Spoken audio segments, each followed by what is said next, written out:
All right, now we're recording. Good. Okay, awesome. All right.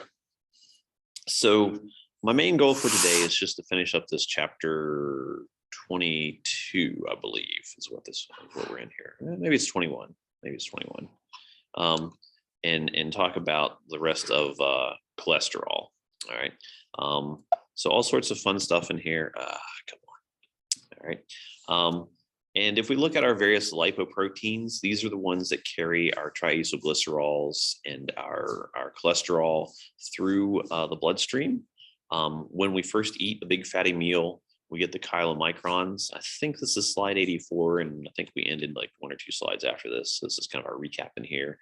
But chylomicrons are big and fluffy and contain primarily triacylglycerols. Our VLDL are fewer triacylglycerols, a little more protein content in there, and some cholesterol. LDLs are primary cholesterol transport, and our HDLs are our cholesterol clearance. Okay, so we can see basically even this first panel up here is really 3 times bigger. So our chylomicrons are really big and fluffy, and each one of these gets smaller and smaller as we increase protein content. And that's why that proteins tend to be more dense than lipids. So that's why we talk about these being high density. They have a high density, right? And did I have a picture of these? Yeah, here are. If we go back one, this table in here kind of helps define them. So it's a good idea to be able to know what these 4 lipoproteins do, their primary role and their primary components in here. So again, chylomicrons are triacylglycerols. VLDL are mostly triacylglycerols, a little bit of cholesterol. LDL is primarily cholesterol, and HDL is a lot of cholesterol. And then HDL, of course, has the highest protein content. You can kind of see this in there as well. Okay. All right. Yeah, and this is as cholesterol esters and free cholesterol. So anyway, to get into this, our apoproteins are basically apo meaning without. So if we, I'll go back to our elementary Greek. Whoops, hold on. Here, wrong way. There we go.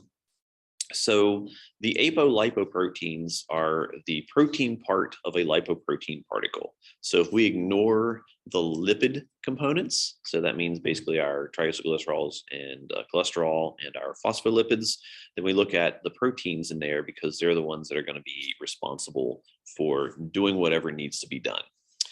If this were grad school, you would have to memorize all these apoproteins, apolipoproteins, but we're not going to sweat that. You'll probably have a question that's kind of like the take-home part. And like I say, take-home version, I haven't completely gone through everything yet, but it's looking better than the in-class version. So that's a positive. But if we look at these like ApoA, we've got things that either activate or inhibit the lecithin cholesterol acyl transferase in here. So basically APO1, we're going to be moving cholesterol. APO2, we're going to be retaining cholesterol. So these affect our HDL molecules in here. And of course, we've got an ApoA4. There's probably an ApoA3 out there somewhere as well too.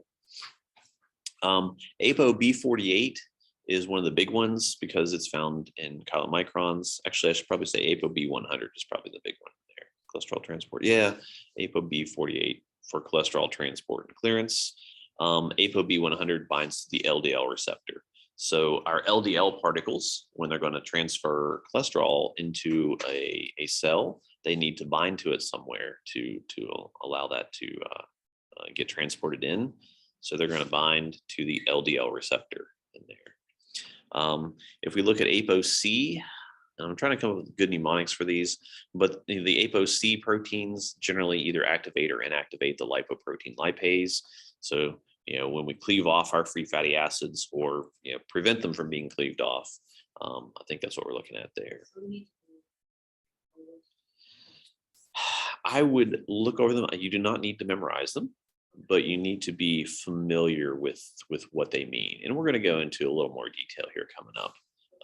And then I think if I don't have it posted, I will see if I can have a handy little,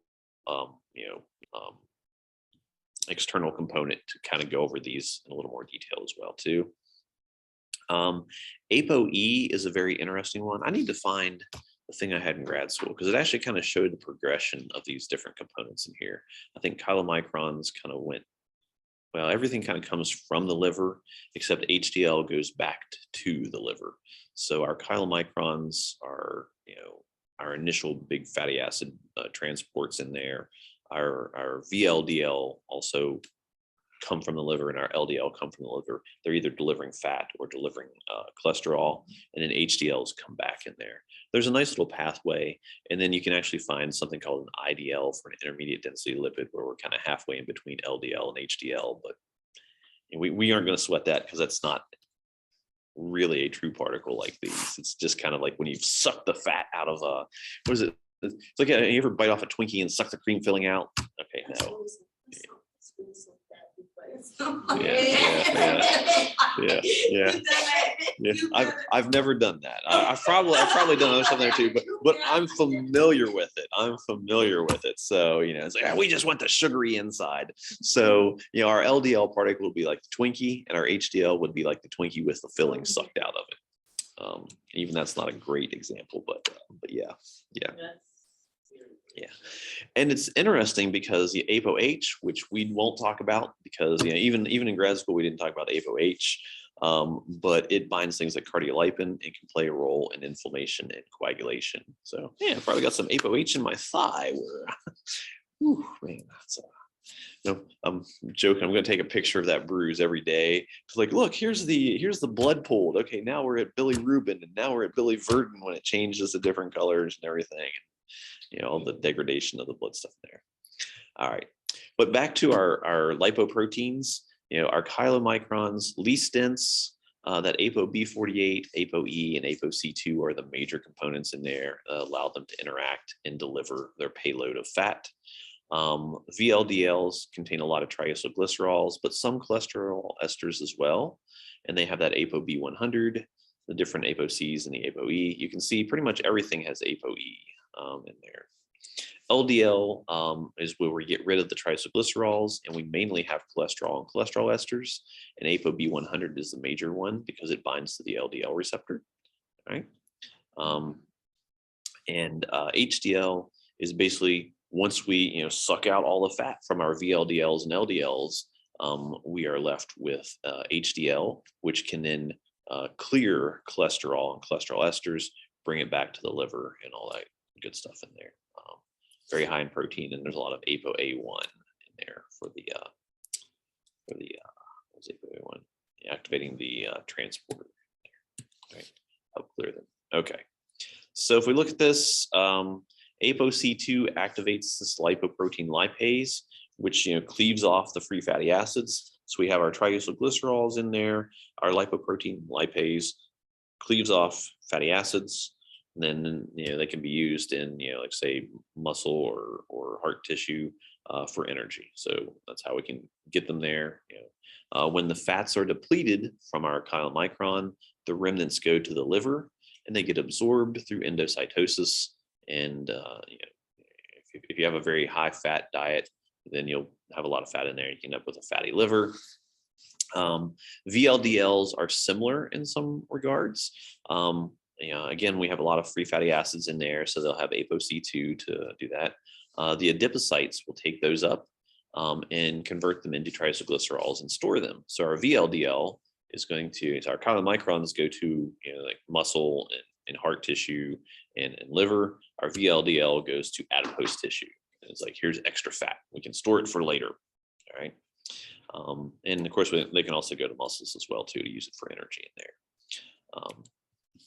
Our LDLs, on the other hand, are primarily cholesterol. So again, everything needs cholesterol. So muscle, adipose tissue will have the LDL receptors, and that ApoB100 will bind to them and allow them to take it up. So we can either store cholesterol esters in our adipose tissue, or we can send them into the muscle for use for other things in there.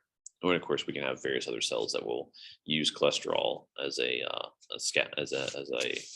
substrate to make, say like hormones or something like that. All right.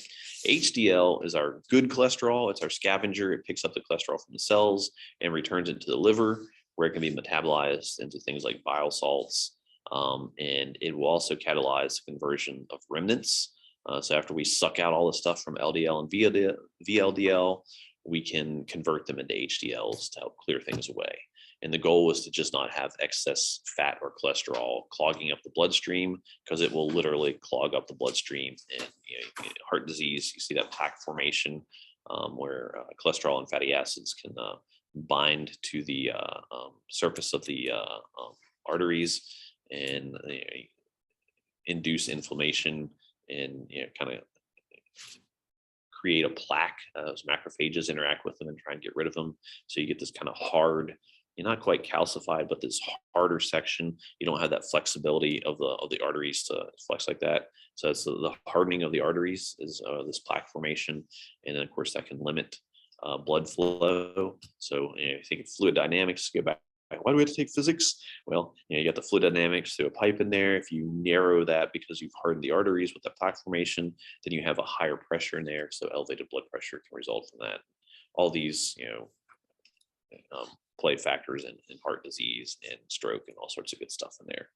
So understanding how this works and both how diet and disease can affect this, as well as hormonal control coming up in another chapter, will help us optimize for health. Yep. My cholesterol has always been high. Yeah.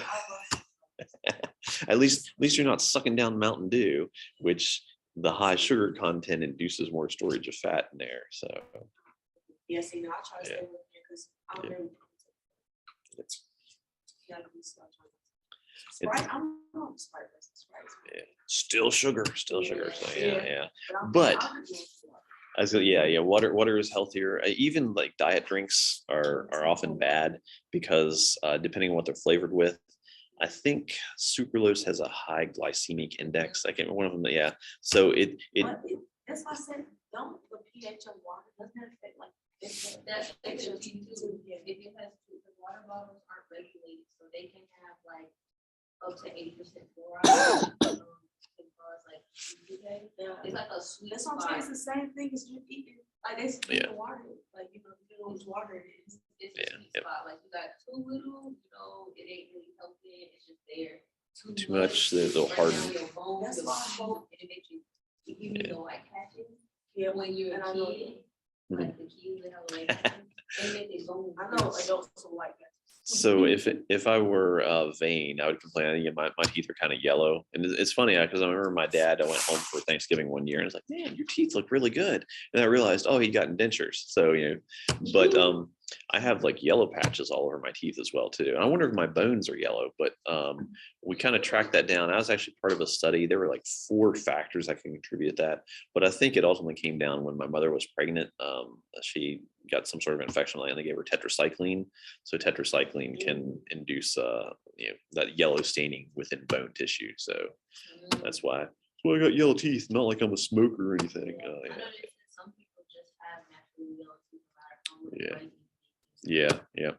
And it's funny because I had dentists who would try and let's just play around with this. Let's do this, and all sorts of stuff in there. Tell me like if they use that charcoal. Yeah. It's too bad. Yeah, it just wears your enamel down and makes you feel like your teeth are whitening, but you just feel magic teeth. Yeah.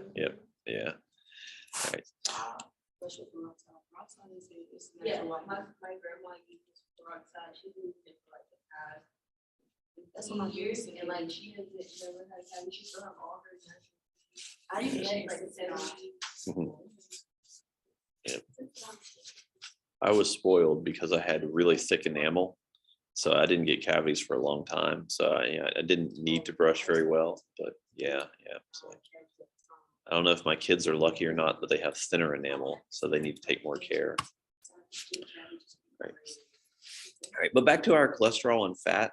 Our LCAT, you're like, wait a minute, is that like a combination law degree and pharmacy degree? No, PCAT and LSAT, But our LCAT is our lecithin cholesterol acyltransferase catalyzed reaction.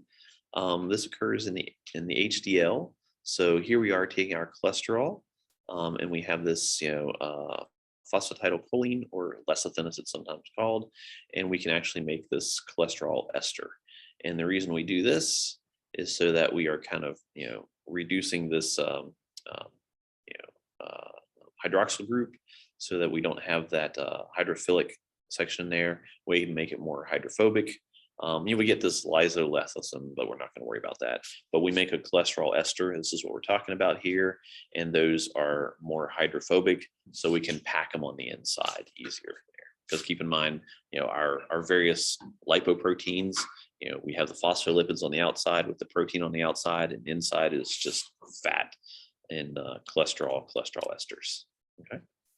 So here is a nice image of what's going on with our lipoproteins in the body. Let's see, where do we start here? And I highly recommend, even though, this is very, very long. Well, actually, this isn't that long. Yeah, I think in the book it's a little longer in here, but definitely going through this and kind of taking a look at that will help explain more to this. But here we have our chylomicron. You can see we've got our ApoB48, our ApoE in here. We go into the capillaries, into our bloodstream, and we end up with some chylomicron remnants. We may see, so adipose muscle, mammary glands, we send our free fatty acids there. Our chylomicron remnants will go back into the liver, sitting over the gallbladder as well too. We can also send some of this to the muscle there. But our remnants go to the gallbladder, and here we can see our cholesterol get transformed into cholesterol esters. We can pack those into our VLDL, which gets released from the liver. So this is coming from, kind of the gut. The VLDLs come from the liver, again, go into our bloodstream, and we can release our free fatty acids in there. If we release them in the bloodstream, we get these IDLs that will go down to LDLs. But the goal is, here we have our LDLs that will go to various tissues and release our cholesterol. Our LDLs can go into the bloodstream back this way. You can send some. High levels of LDL in the bloodstream will eventually be attacked by macrophages to form foam cells. So our macrophages recognize these as invaders. They try to destroy them, but they just kind of swell up. And then those foam cells can attach to the side and harden to give us hardening of the arteries. But our LDL can again go back to the liver. So if VLDL gets released from the livers, LDL will go back to the liver, and then we can have our cholesterol in the liver get taken up by the HDL, and we end up with this kind of reverse cholesterol transport in here. We can also use HDL to kind of scavenge from the macrophages and the foam cells, and they'll go back to the liver again, where we can have our cholesterol and kind of repeat this cycle. But we also have this hepatic pathway where we can create bile salts using the gallbladder in here, and kind of send these bile salts back into the stomach and the intestines again. So we got this big long cycle where everything goes. And what the body wants to do is strike a balance in here. All right. We need fatty acids. We need cholesterol. How important is cholesterol? We get it from our diet, and we make it de novo in the liver. There's another thing for this, the endogenous pathway. I'm trying to find a picture. Yeah, endogenous pathway. Yeah. Yeah. No worries. Yeah, I've pronounced so many words wrong because I learned them from reading. So this part, yes. Whoops, hold on. I tried to ping it. So depending on what program I have open, I can do different stuff, and I forgot I can't ping this to. Come on. But in the liver would be the endogenous pathway. Here in the gut and in the stomach would be the not endogenous. What's the opposite of endogenous? Exogenous. Yeah, the exogenous pathway. Thank you. So that's where anything that comes in through our stomach that we ingest is going to be the exogenous pathway. So we'll get a lot of cholesterol that way. And it's usually roughly 50-50. Again, that depends on diet and genetics a little bit. But we make a lot of it de novo in the liver. And that would be, what do we make? How do we make cholesterol? What do we start with? Isoprene units, right? 5 isoprene units, and activated isoprenes. Yeah. I know. It's the week after spring break, so I'm like a quiz.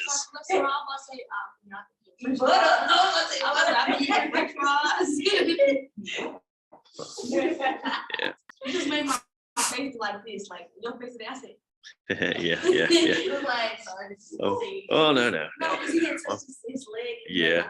Yeah, I know. It's got the. Yep. All right. Oh well. So I got ibuprofen, and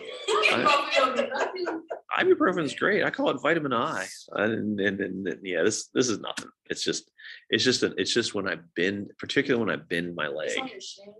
It's actually on the inner thigh. Yeah, and it's it's fun. All right. But our LDL receptor plays a big role. And if we look at like our statin drugs, and you'll probably see a question that at least tangent. Yep. So our LDL receptor is synthesized in the ER through the Golgi apparatus. Our LDL receptor then gets put into these nice little vesicles, which can then take them to the surface here. So once they're expressed on the surface of a cell, our LDL particle can bind to it. Again, at ApoB100 will recognize the LDL receptor. Once an LDL particle has bound, the whole thing kind of gets endocytosed. It's like, oh, we got something, So we internalize that. The LDL receptors get recycled and sent back to the surface, and then our LDL fuses with a lysosome, which then breaks down all those cholesterol esters in there, and cholesterol, some fatty acids, amino acids as well too. So you can see the amino acids can be recycled, fatty acids can be used or stored depending on what type of cell this is, and our cholesterol makes this lovely little liquid droplet.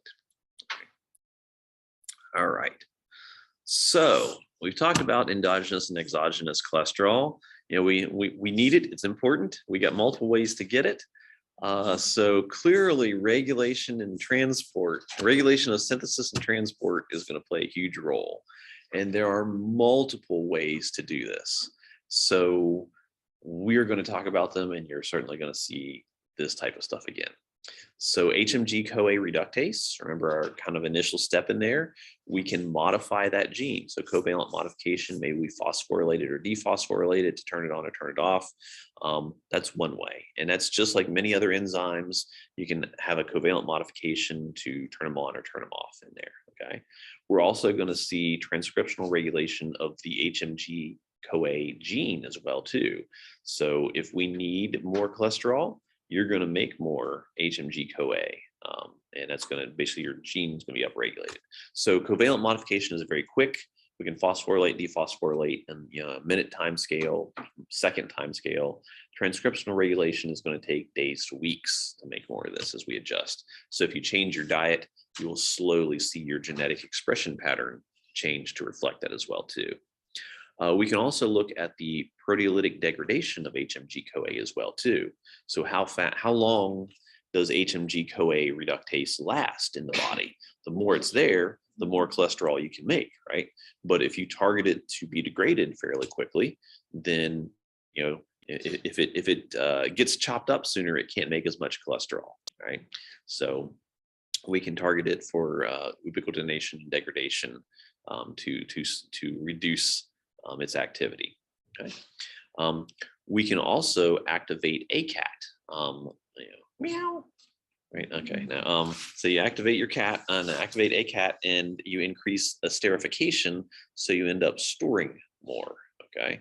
So in that case, our cholesterol, we're going to say, well, save some for later. Save some for later. So if we activate this acyl cholesterol, acyl transferase, I think that's what it is. I forget what the first A is, but that will esterify the cholesterol, and that those cholesterol esters can be stored in liquid droplets easily there. And then finally, we can look at the LDL receptor as well too.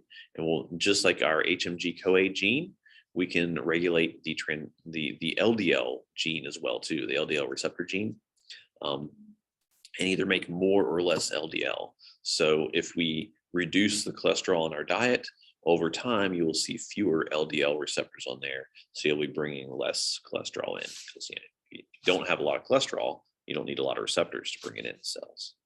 Okay. So these 5 types of regulation, we got 2 transcriptional ones of 2 different genes. We have a couple modification of enzymes, and then we have even degradation of an enzyme in there as well too. right? So genes in multiple enzymes and degradation all playing a role there. Okay. HMG-CoA reductase is most active when it's dephosphorylated. All right. So if you think of a phosphorylation kinase pathway, we're usually burning energy, right? So when we dephosphorylate, we're going to, not burn energy. We're going to store energy, okay, or make our, we're going to be in a good energy state there. So we'll see a lot of these AMP-dependent protein kinases. As our AMP levels increase, the kinase will phosphorylate the enzyme, and the activity will go down because we're in kind of an energy starved state. We're not going to make stuff for later. We're going to focus on the activities that are going on now. So just like we saw fatty acid synthesis decrease when AMP levels are high, we'll see the same thing with cholesterol synthesis as well too. Glucagon and epinephrine. Remember, again, we need energy now. Those are going to lead to phosphorylation cascades. So we're going to reduce that activity of HMG-CoAs. On the other hand, if you look at insulin, insulin is like, here comes the sugar. It's terrible. I should do that in a different voice. Okay, yeah. So we're going to see that's going to be a dephosphorylation. Here comes a lot of energy. We're in a high energy state, so that dephosphorylation is going to lead to an increased activity of HMG-CoA reductase, and we will see more cholesterol being made. So again, I think I mentioned this, covalent modification is a short-term regulation. This is on the order of seconds to minutes. Okay. All right. I like this picture. For me, looking at pictures like this and following these pathways really helps explain the process. So, if I can understand, the general map of the process, that transfers to other processes as well too. So that's why I keep a lot of these pictures in here. And we can see insulin upregulating HMG-CoA reductase, glucagon downregulating it. If we look here at oxysterols, okay, so you would think, hey, is this like a feedback inhibition? Not quite, because it actually, stimulates another enzyme that will degrade HMG-CoA. So we get that proteolysis, that degradation in there. So if I have lots of cholesterol metabolites floating around, I need less HMG-CoA. So instead of just going, say, turn it off, we'll say, pack it up, break it down and recycle it. Okay. ATP levels inhibit this as well too. You can see our AMP kinase, forget that, mevalonate, what we have here, cholesterol intracellular. So to esterify our cholesterol, we need our ACAT. So, if we alter our ACAT levels, if we have less, so ACAT, cholesterol feeds forward to activate ACAT in here. But if we inhibit our ACAT activation, then we'll make more of these other products, which will stimulate the degradation of HMG-CoAs. So this ACAT and HMG-CoA degradation are kind of connected in a way. It kind of depends on which pathway our cholesterol is taking primarily. And then, of course, our LDL receptor is going to lead to this as well too, because we're going to be bringing more cholesterol into the cell, and oxysterols can inhibit that LDL cholesterol activation as well too. Okay, so there's a lot going on in here, and it's not as cut and dried as kind of some of the previous ones, because seeing that ACAT, we're going to go this way. If we inhibit ACAT, we're going to make more of these other sterol products, which will have slow down inhibitory effects through either proteolysis or our endocytosis in there by inhibiting both of those. Okay. All right. Longer term regulation of HMG-CoA reductase is transcriptional control. So here we're talking days to weeks. We will see that there are a lot of SREBPs, our sterile regulatory element. I always call them response elements as the terminology. Sterile regulatory element binding proteins, SREBPs. So if we have very low sterol levels, the SREBPs are in the ER membrane with other proteins. Okay. As our sterol levels increase, this complex gets cleaved off, and moves to the nucleus. Once it's in the nucleus, it can bind to sterile response elements, SREs, in the gene and activate the transcription of both HMG-CoA reductase and the LDL receptor, and a whole host of other related genes as well too. Statins are HMG-CoA. Inhibitors? Yes. Yep. They will bind to the HMG-CoA reductase and just kind of reduce its activity so that you're targeting the endogenous pathway there. So your body makes less cholesterol. So combining statins with a lower cholesterol diet should help to reduce overall cholesterol. If you take statins, but then go out and eat nothing but shrimp and steak and That's what people think they can do. yeah. Like especially with blood pressure, like they feel like blood pressure is like they can put everything that's Yeah. So the exogenous is when you eat it. Yes. And then you make. Yes. Yep. Oh yeah, I told you, will still eat a whole pound and a half of crab legs and shrimp. Like when you shrimp. So we used to go, when we go to the beach, we go to those all you could eat seafood places and have crab legs. Yeah, or Outer Banks too. But wherever we go to one of those. And I remember on the way down, we were going that night. So I would have like one cracker every hour. And the reason to do that was you get a little bit of food in there, so your stomach expands. If you don't eat it all, like I'm going to be not eating real hungry, your stomach will actually contract a little bit and not have enough space. So every hour I'd eat like one peanut butter cracker or something like that. So it's there's food coming. Nope. Oh, there's food coming. Nope. So I'd have a fully expanded stomach with nothing in it.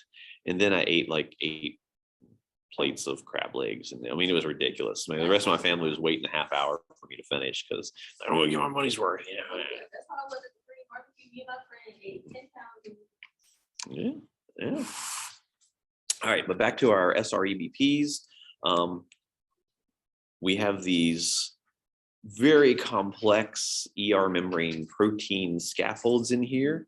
So we have the secretion escort protein. Oxysterol will bind to this NSIG, which interacts with our sterol and our scaffold protein. And here we have our SREBPs. What we do, our ubiquin can target our NSIG in here, okay, when we lack oxysterols, okay? So we degrade our NSIG protein, then our secretory protein will escort the SCAPs and the SREBPs to the Golgi apparatus. And then there are a couple proteases in the Golgi apparatus that will release the regulatory domain of the SREBP, which can then go to the nucleus and bind to the gene and activate the whole, anywhere there's an SRE, sterile response element in the gene, it will bind to those and activate those genes. So this is how you can see by having certain classes of elements in there, like SREs, we're going to see LDL receptor gene transcription activated, HMG-CoA reductase activated, and anything else that's kind of related to cholesterol or fatty acid metabolism can be activated through this pathway. Okay. And if you have multiple, well, that's too much. Nope. All right. I was going to go down and give you way more here. Okay. So what is NSIG? Insulin-induced gene protein, which helps sense cholesterol levels. So this is the thing that I always kind of forgot. It's like I drink all this Mountain Dew. So insulin, I'm getting, lots of sugar. So I got lots of insulin. So insulin is going to say, hey, store cholesterol because we got all this sugar for energy. You can take the fat and store it for later there. All right. So NSIG is going to ubiquinate HMG-CoA reductase, and target it for destruction in there, and target the enzyme for degradation by the proteasomes in there. Okay. So sort of the same thing that we're seeing here, but it's just our NSIG as being our initial thing because our NSIG is kind of acting as this inhibitory protein that kind of holds the SREBPs ready to go. All right. So once we get rid of NSIG, we can actually activate our SREBPs and send them to the nucleus. All right. LXR mediated transcription. So our liver X receptor is a transcription factor that's activated by cholesterol. Okay. So what we tend to see is, normally there's a co-repressor in this RXR and LXR dimer in here. When our cholesterol comes, it will bind to the retinoid X receptor, which will release the co-repressor and allow a co-activator to bind. And then, we can see that this will activate gene expression through this pathway. Okay, so normally we're kind of holding and say, nope, don't do it. Cholesterol binds, we kick off one, bind another one, say, okay, now we do it. It's kind of like open the gate, close the gate. All right. And we see there's a whole family in here: our acyl-CoA carboxylase, fatty acid synthase, bile acid synthesis, reverse cholesterol transport, glucose uptake, and lipid synthesis. All these are under the same type of control, this liver LXR receptor. Okay. All right. LXR element in there. I think they just put the X in there because they didn't know what it was initially when they're first discovering it. But the liver X receptor, they didn't know what the substrate binding substrate was. Something binds here. The same way with the retinoid X receptor, something binds there, and then we figured out, it's retinoid, retinoic acid and cholesterol binding to those two spots, which will induce that conformational change and allow the activator to bind and turn it on. I like how the co-repressor is red. Stop. Don't make these genes. The activator is green. Okay, make all of these genes. Okay,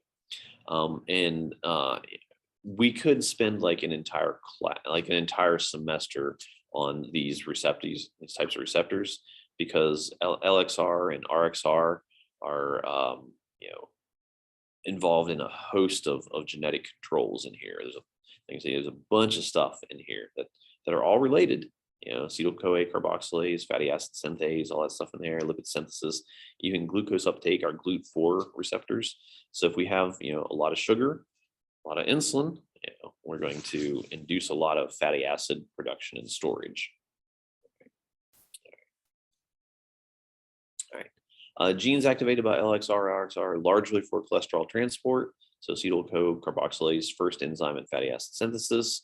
We'll see our apoproteins are made, are under the control of LXR, RXR as well too.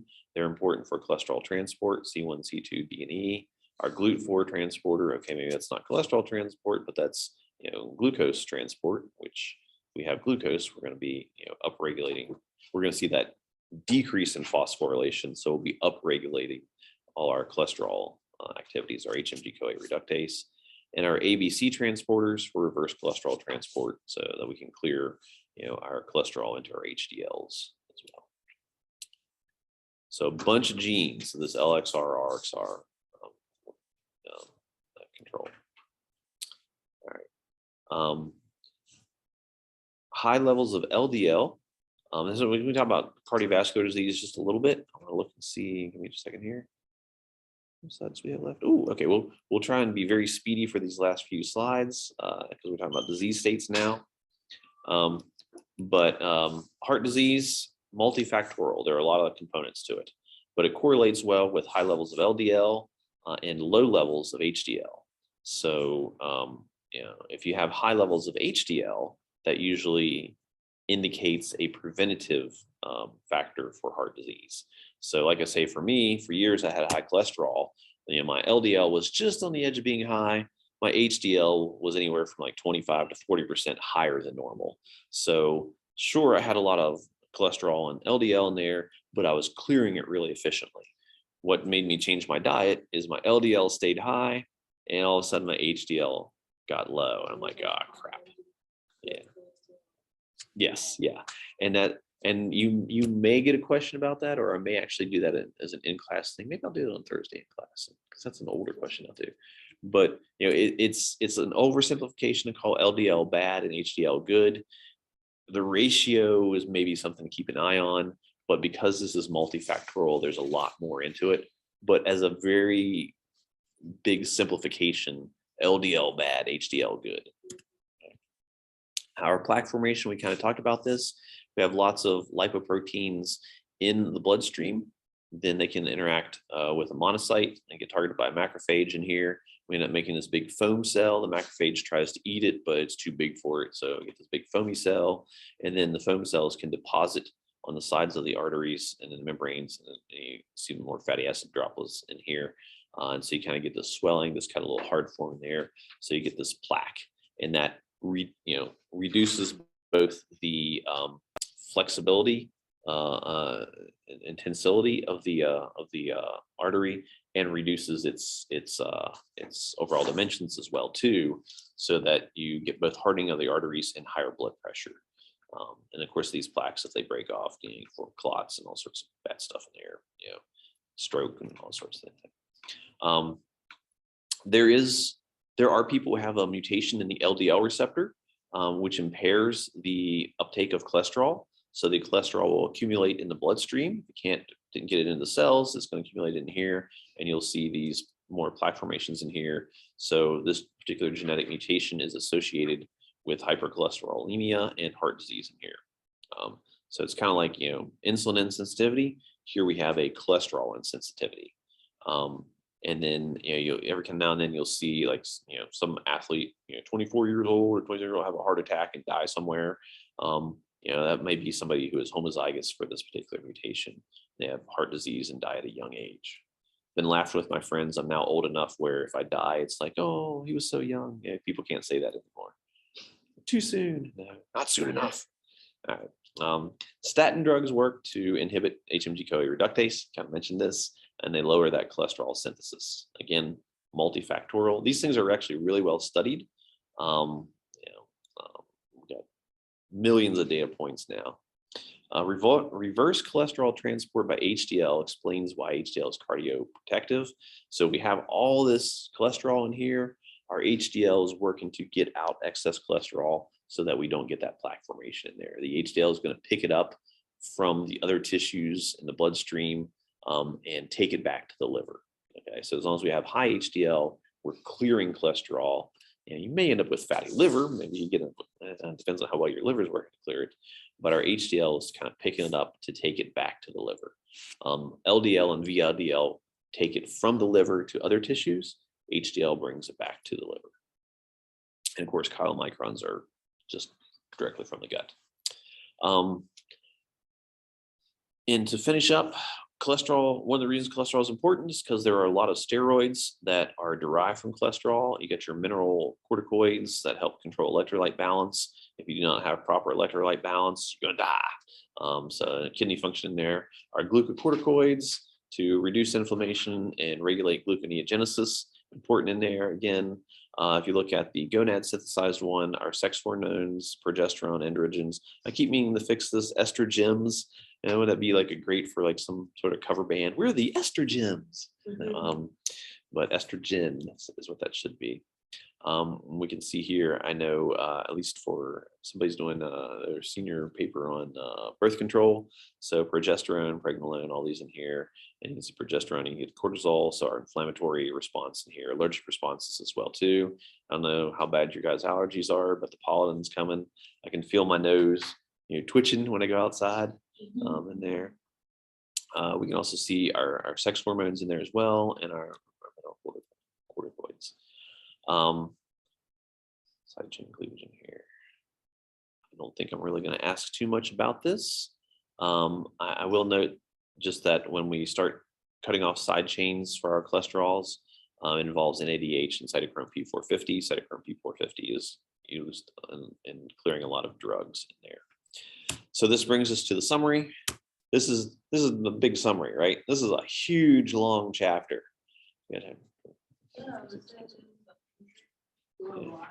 What's that? 108 slides in this one. Yeah, so there's a lot of stuff in here. So the big things are fatty acid synthesis and cholesterol synthesis in there. And of course, transport and regulation. Okay, so where we're going to start, just to give you a pickup on this, we're making stuff now. Okay, this is a big, long chapter. Our next chapter, hopefully, let me pull this up here real fast here. Bear with me for one more minute, is going to be protein synthesis, I'm pretty sure. Okay. Yes. And nucleic acid synthesis as well too. So amino acids, nucleotides, and their related molecules. So another massive chapter in here. We've got 104 slides for this next one coming up. All right. So we've kind of switched gears from breaking stuff down to building stuff up. So that's how they relate. And then the third chapter, chapter 23, is tying it all together. It's our overall hormonal regulation, which is a fun chapter, but 21 and 22 just have a massive amount of information. This is why I really like Lippincott's. I would, yeah. I was gonna say, I don't think you want that, because then you'd get a much more detailed test. Yeah. But the exam 3 material is the hardest to make yourself learn.